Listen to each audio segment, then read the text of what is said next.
یمن کے بادشاہ شرجیل بن مالک کی بیٹی بلقیس، جسے ملکہ سبا بلقیس بھی کہا جاتا ہے، جس نے اپنے باپ کی موت کے بعد تخت سنبھالا۔ ملکہ بلقیس ایک نہایت قابل عورت تھی جس نے 9 سال حکومت کی۔ ملکہ کا دور عوام کے لیے خوشحالی کا دور تھا، مگر یہ وہ زمانہ تھا جب مشرق سے مغرب تک ایک عظیم بادشاہ کی طاقتور حکومت اور جاہ و جلال کا ڈنکا بجتا تھا، جسے تاریخ میں سلیمان ابن داؤد علیہ السلام کے نام سے جانا جاتا ہے۔ حضرت سلیمان علیہ السلام کی حکومت دنیا کے بیشتر ممالک میں تھی، جس کا دارالخلافہ یروشلم شہر تھا۔ آپ کو ہوا، جنات، چرند پرند اور جانوروں پر بھی حکمرانی عطا کی گئی تھی۔ ایک دن کا واقعہ ہے کہ سلیمان علیہ السلام نے دربار لگایا تو جن و انس، جانور اور پرندے سب کے سب حاضر ہوئے، لیکن ایک پرندہ ہدہد غائب تھا۔ آپ نے پوچھا، ہدہد کہاں ہے؟ جب وہ نظر نہ آیا تو آپ علیہ السلام نے فرمایا کہ اگر ہدہد اپنی غیر حاضری کی وجہ نہ دے سکا تو اس کو ذبح کر دیا جائے گا۔ ابھی یہ گفتگو ہو رہی تھی کہ وہ پرندہ بھی حاضر ہو گیا۔ آپ نے پوچھا، کہاں تھے؟ ہدہد نے بڑے احترام سے جواب دیا، اے اللہ کے پیغمبر، میں اڑتے اڑتے ایک ایسے ملک پہنچ گیا کہ جہاں میں نے لوگ شرک میں مبتلا دیکھے، آگ اور سورج کی پوجا کرتے دیکھے۔ ان کی ایک رانی ہے جسے وہ بلقیس کے نام سے پکارتے ہیں۔ وہ ایک بہت بڑے تخت پر بیٹھ کر حکومت کرتی ہے۔ اس کے تخت پر قیمتی ہیرے جواہرات لگے ہوئے ہیں اور اس کے پاس ہر قسم کی آرائش، آسائش موجود ہے۔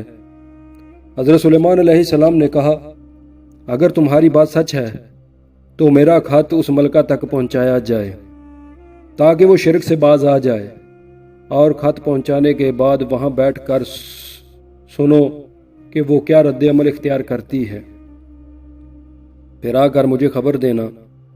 حضرت سلیمان علیہ السلام نے خط روانہ کیا، جو کچھ یوں تھا، بسم اللہ الرحمن الرحیم۔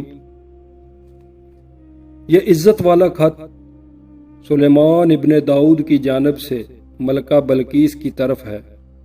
جو ہدایت کی پیروی کرے اس کے لیے سلامتی ہے۔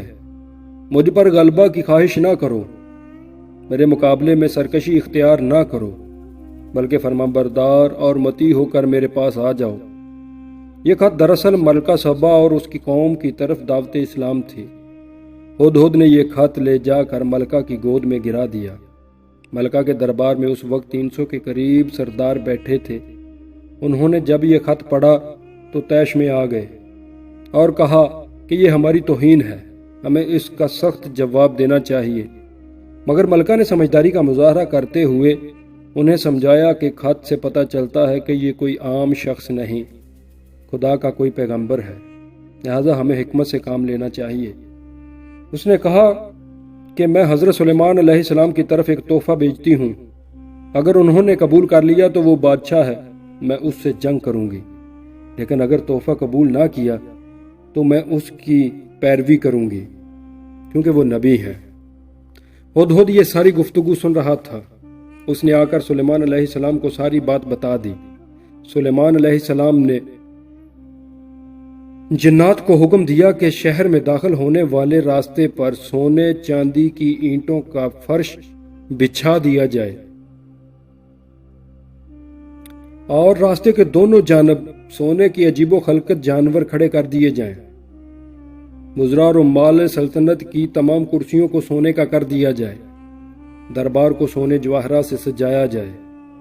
ادھر بلقیس نے سلیمان علیہ السلام کے لیے تحائف روانہ کیے، جس میں سونے کی اینٹیں، جواہرات، غلام، کنیزیں اور ملکہ کا ایک خط بھی تھا۔ جب یہ تحائف لے کر قاصد دربار میں پہنچے تو وہ یہ سب دیکھ کر شرمندہ ہوئے، اور سلیمان علیہ السلام نے ان سے کہا کہ کیا تم لوگ مال سے میری مدد کرنا چاہتے ہو؟ مگر دیکھ لو، جو کچھ اللہ نے مجھے دے رکھا ہے وہ تم لوگوں سے زیادہ ہے، لہذا تمہارا تحفہ تمہیں مبارک ہو۔ اب تم ان تحائف کے ساتھ واپس جاؤ اور جا کر اپنی ملکہ سے کہنا کہ ہمارا انتظار کرے، ہم ایک زبردست لشکر لے کر آئیں گے۔ جب یہ خبر ملکہ تک پہنچی تو وہ سمجھ گئی کہ وہ واقعی اللہ کے نبی ہیں، اور ان سے جنگ کی بجائے ان کے دربار میں حاضر ہو کر اپنی اطاعت کا یقین دلانے کا فیصلہ کیا۔ جب حضرت سلیمان علیہ السلام تک یہ پیغام پہنچایا تو آپ نے اپنے درباریوں سے کہا، تم میں سے کون ہے جو اس کے آنے سے پہلے ملکہ کا تخت اٹھا لائے؟ آپ کے ایک دیو ہیکل جین نے کہا، آپ کے دربار برخاست کرنے سے پہلے میں لا سکتا ہوں۔ پھر ایک شخص جو اہل علم تھا، کتاب کا علم رکھتا تھا، اس نے کہا، آپ کے پلک جھپکنے سے پہلے لا سکتا ہوں۔ پھر اس تخت کو حضرت سلیمان علیہ السلام نے اپنے پاس رکھا ہوا دیکھا تو پکار اٹھے کہ یہ میرے اللہ کا فضل ہے، بے شک میرے اللہ کا فضل ہے۔ مفسرین کے مطابق وہ شخص سلیمان علیہ السلام کا کوئی دوست تھا جس کا نام آصف ابن برکھیہ بتایا گیا ہے۔ روایات کے مطابق اس تخت کی لمبائی 80 ہاتھ، عرض 40 ہاتھ، اونچائی 30 ہاتھ، اس میں قیمتی جواہرات جڑے ہوئے تھے۔ سلیمان علیہ السلام نے اس تخت میں رد و بدل کر کے پہلے سے بہتر بنا دیا۔ جب ملکہ بلقیس سلیمان علیہ السلام کے دربار میں حاضر ہوئی تو آپ علیہ السلام نے پوچھا کہ کیا تمہارا تخت بھی اسی طرح کا ہے؟ اس نے کہا، یہ تو جیسے بالکل وہی ہے، اور ہمیں تو پہلے ہی معلوم ہو گیا تھا اور ہم فرما بردار ہو چکے ہیں۔ بلقیس کے آنے سے پہلے سلیمان علیہ السلام نے ایسی عمارت بنانے کا حکم دیا جس کا فرش شیشے کا ہو، جس کے نیچے پانی جاری ہو، پانی میں مچھلیاں اور دوسرے آبی جانور ہوں۔ حضرت سلیمان علیہ السلام اس عمارت میں اپنے شاہی تخت پر جلوہ افروز تھے۔ شیشے کے نیچے پانی اپنی پوری آب و تاب کے ساتھ بہہ رہا تھا کہ اس کے اوپر شیشہ نظر نہیں آتا تھا۔ بلکہ اس کو اس محل میں لایا گیا۔ جب اس نے فرش کو دیکھا تو سمجھی یہ پانی کا ایک حوض ہے، اور اپنی پنڈلیوں سے کپڑا اٹھا لیا۔ سلیمان علیہ السلام نے کہا، یہ شیشے کا فرش ہے۔ تب وہ شرمندہ ہوئی اور بول اٹھی کہ اے میرے پروردگار، میں سورج کی پوجا کر کے اپنے آپ پر ظلم کرتی رہی ہوں، اور اب میں نے سلیمان علیہ السلام کے ساتھ اللہ رب العالمین کی اطاعت قبول کر لی۔ لہذا بلقیس پر یہ ظاہر ہو گیا کہ جس طرح وہ شیشے کے صحن کو گہرا حوض سمجھ بیٹھی، اسی طرح اس نے اور اس کی قوم نے سورج کی چمک اور دمک دیکھ کر اسے معبود سمجھ بیٹھے۔ اسے اپنی غلطی پر شرمندگی ہوئی۔